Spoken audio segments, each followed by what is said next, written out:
You cannot run from these deep emotions because they are like a tiger.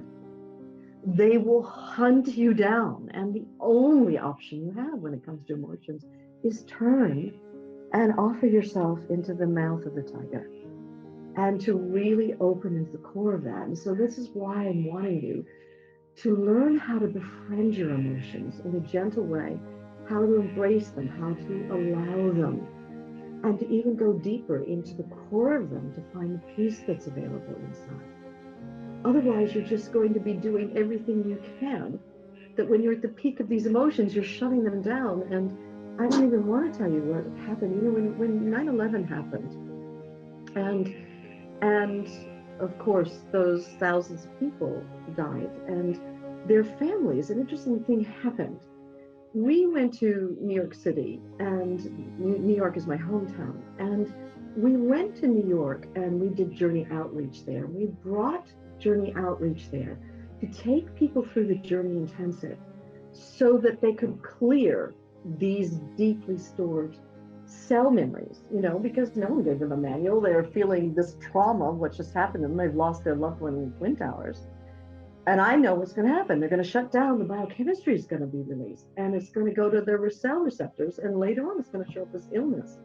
And so, of course, I went there. We did a 250-person free event for people who had lost their loved ones in the Twin Towers, because I didn't want it to show up as illness further down the line.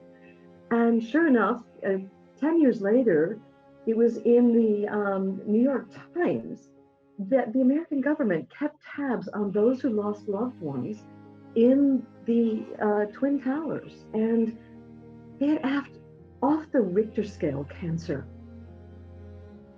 And so the reason I'm sharing this with you is it's a damaging thing that while all of our emotions are coming up and we're getting pent up and we're shutting them down, it's a dangerous thing to do because it's going to go somewhere inside your body. Of course it is. It makes common sense to you.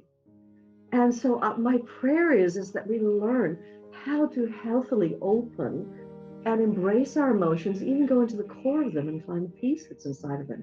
So it doesn't show up like it did with those people who had lost loved one in the Twin Towers 10 years down the line as some illness.